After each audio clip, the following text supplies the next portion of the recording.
Je sais pas, Monsieur Turnbull.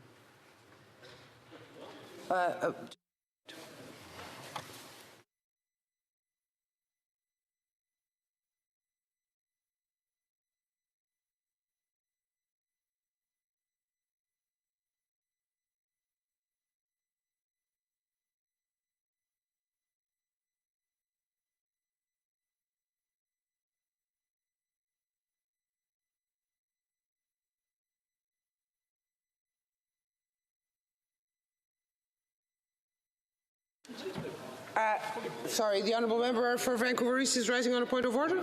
Thank you very much, Madam Speaker. I think I might have misspoken. I think I said 120 days. I meant 18 months. And so I just wanted to correct the record. Yes. This is what happens when you go to bed at 4 a.m. Correction made.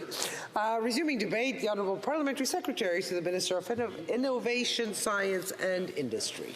Thanks, Madam Speaker. It gives me great pleasure today to join in the debate in the House on a matter of great significance for our workforce and the future of collective bargaining in the federally regulated private sector. Bill C-58 is an essential piece of legislation that seeks to amend the Canada Labour Code and the Canada Industrial Relations Board Regulations 2012. At the core of Bill C-58 is the commitment to create a fair collective bargaining process by introducing a ban on the use of replacement workers, commonly known as scabs, during strikes or lockouts. The implications of this legislation are far-reaching, touching the core of the relationship between employers and workers during labor disputes. What makes Bill C-58 particularly noteworthy is the extensive collaboration with the labor movement, exemplified by the dedicated work of organizations like the Durham Region Labour Council in my riding. The involvement of these councils representing the interests and concerns of workers has been instrumental in shaping the provisions of this bill. The Durham Region Labour Council, along with other labour organizations, has a long history of being a vocal advocate for fair treatment of workers and the regulation of replacement workers. Through a series of consultations, discussions, and negotiations, the labour movement has played a crucial role in influencing the content and scope of Bill C-58.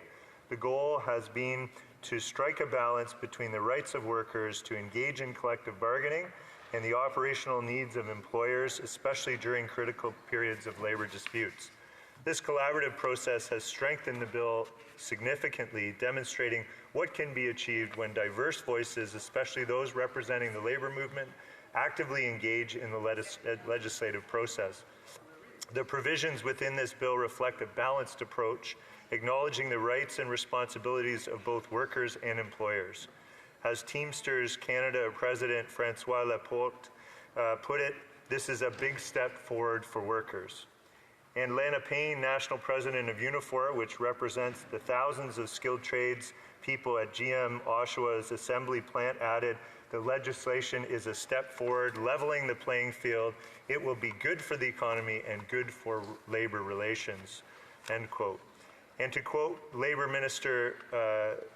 Minister, our economy depends on employers and workers negotiating an agreement at the table. That's what this legislation does, is it provides a framework such that employers and workers and their unions will be able to negotiate better deals at the table. The legislation is a response to the acknowledgement that the right to strike can be undermined when employers resort to the use of replacement workers, perpetuating imbalances between workers and employers. The ban proposed in this bill is a crucial step toward fostering a healthier workplace and strengthening the rights of employees in federally regulated private sectors by prohibiting employers from using new hires or contractors to perform the work of unionized employees who are on strike or locked out. Furthermore, it prevents employers from allowing employees in a bargaining unit to work during a full strike affecting the entire unit. The ban is not absolute, but is carefully crafted to allow certain exceptions. The Government of Canada respects the right to strike as protected by the Canadian Charter of Rights and Freedoms. However, all governments also have a responsibility to make sure strikes and lockouts do not risk the health and safety of the public. To protect the public, the rules of engagement require employers and unions to continue providing certain essential services during strikes and lockouts. Employers can use replacement workers if it is necessary to prevent threats to life, health, or safety, the destruction or serious damage to the employer's property or premises, or serious environmental damage affecting the employer's property or premises. This measured approach strikes a balance between protecting workers' rights and ensuring the essential functioning of businesses in exceptional circumstances. To enforce the ban, the bill empowers unions to appeal to the Canada Industrial Relations Board if they believe an employer is violating the ban. This independent administrative tribunal has the authority to investigate complaints and, if found valid, order the employer to cease the violation. Furthermore, the bill introduces a maximum fine of $100,000 per day for employers convicted of violating the prohibition, emphasizing the seriousness of the offense. Bill C-58 also sets clear timelines requiring parties involved in a strike or lockout to come to an agreement within 15 days after notice to bargain collectively. This agreement outlines what activities, if any, need to be maintained during the work stoppage to prevent an immediate and serious danger to the health and safety of the public. If parties cannot reach an agreement, they can apply to the Canada Industrial Relations Board to arbitrate a settlement. The board is obligated to make a decision within 90 days and can expedite proceedings if necessary. The bill mandates that parties must have an agreement or a board decision in place before issuing the required 72-hour notice for a strike or lockout. The rationale behind Bill C-58 is grounded in the recognition that the ability to form a union, bargain collectively, and strike is fundamental to a healthy workforce and democracy.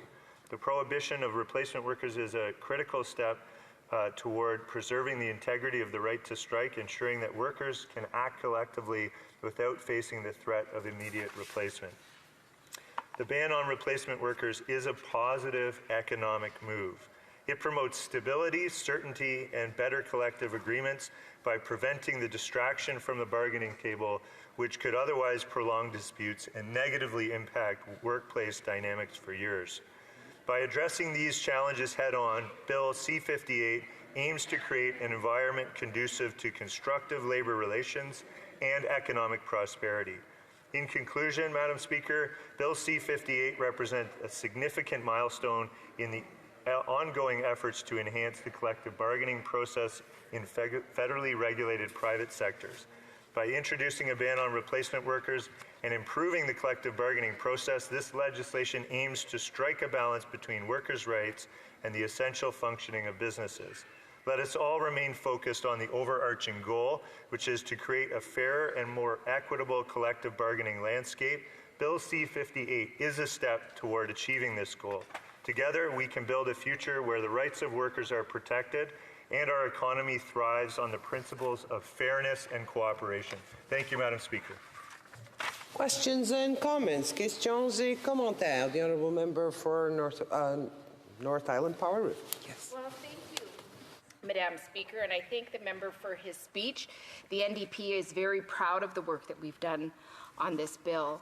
But I do have some serious concerns. I know that in my riding in Comox, search and rescue helicopters are flown by our forces members, but the maintenance and upkeep of those helicopters has been contracted out to IMP Aerospace, which is a private company. We are now seeing substantive staffing shortages due to the low wages. And just to be clear with this member and with the chair, it's between $10 to $20 less than the average the average standard for the industry. And so they're really having a hard time making sure that they keep everything safe, but they're working overtime to make sure that our military people are safe. So I'm just wondering, how is it possible that they are told with 46 workers they cannot strike because they are considered essential? And now they're down to just over 20 workers with only 16 of them able to work right now. This is a contract that National Defence has agreed to. Why is this government not protecting its workers through this contract? The Honourable Parliamentary Secretary. Well, I can't profess to know the particulars that the member opposite is referring to, but I think it's a very good faith question, and I appreciate that from the member opposite. And, I've always appreciated the member's work on the Procedure and House Affairs Committee when we served on that committee together.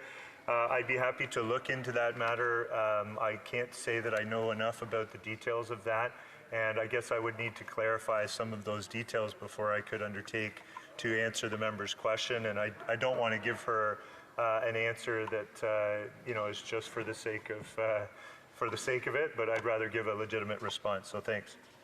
Yes, questions and comments. The honourable member for Sarnia-Lambton. Thank you, Madam Speaker.